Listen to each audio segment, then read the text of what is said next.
Let's go live to reporter Ian Woods in London. Ian, this is great news.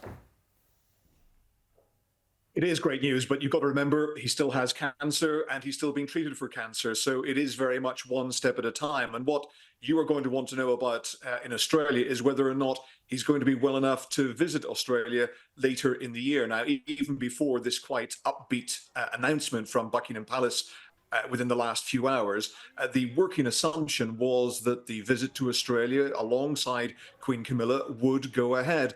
Prime Minister Albanese said at the beginning of last month that the preparations were underway. These things don't just happen overnight. A lot of work goes into them. So therefore, there's conversations taking place all the time between the sort of the states and territories as to what that royal visit would look like. I am quite sure that King Charles wants very much to go to Australia. He hasn't been there as king. He's been there more than a dozen times as Prince of Wales, of course, but he hasn't been there as monarch. And the last time Australia had the monarch visiting, that was his late mother, the Queen, visiting in 2011. That's a long time for the head of state not to be in Australia. So not only is he going to be keen to visit Australia, but there is a Commonwealth Heads of Government meeting scheduled for Samoa in October. And that would seem to be the likely destination for part of the trip, as well as visits to Australia and New Zealand as well, if doctors give the go-ahead. You mentioned the amount of times that he's been here. It holds a very dear place in his heart. He spent a protracted time here as a young man.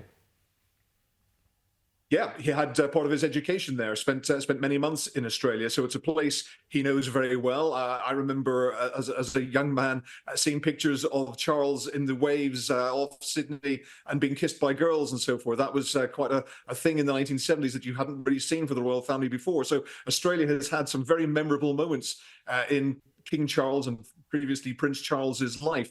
But, as I say, one step at a time. The only events that Buckingham Palace have confirmed so far are a visit next Tuesday to a cancer treatment centre here in the UK, and he's going to be hosting the Emperor and Empress of Japan in June. So those are the only two official visits. And although the summer is a time when there are normally lots and lots of events, there's Trooping the Colour, as you heard, there's garden parties, there's visits to Royal Ascot, the horse meeting. Those are all things that the King would normally be wanting to do. And I'm quite sure he will try to do them, but doctors may have the last word on that. Yeah, absolutely. But it is bright news. It's good news in a news cycle which has been particularly grim of late, of course, with the problems in the Middle East. And I mean, even if you look at the economic situation worldwide and the cost of living, a lot of people will be buoyed by this where you are. Yeah, I mean, certainly the British Prime Minister Rishi Sunak said, what a wonderful news to end the week. He hasn't had much great news to import lately, so anything like that.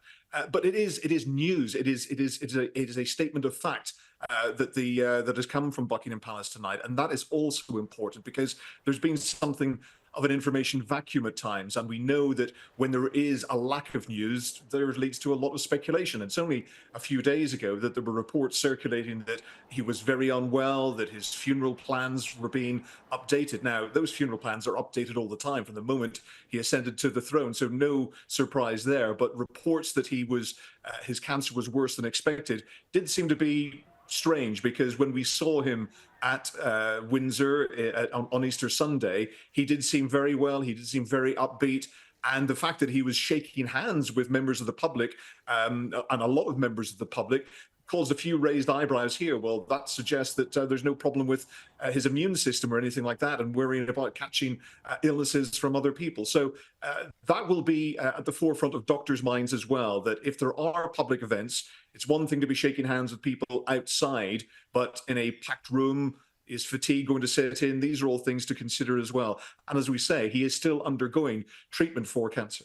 Yeah, and you'd be very surprised if any medical team connected with the King is going to take any particular risk. But turning on to another subject, but still in the royal family, and of course we just saw a photo there of Princess Kate. The information, as you said, has been drip-fed, but where are we at there?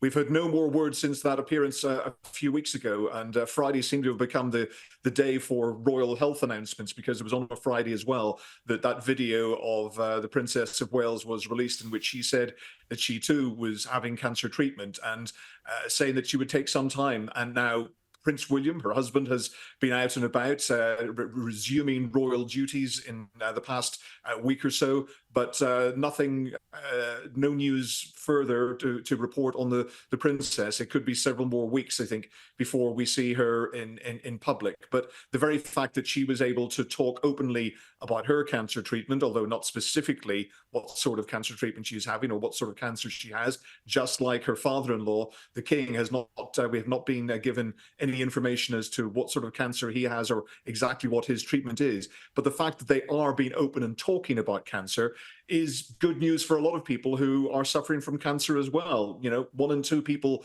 will get it during the course of their lifetimes, and the fact that he has had so much support from the public, it is significant, I think, that the first public engagement since he came back to, he's going back to royal duties, is to talk to cancer patients at a cancer treatment centre and be seen to be talking about that openly as well.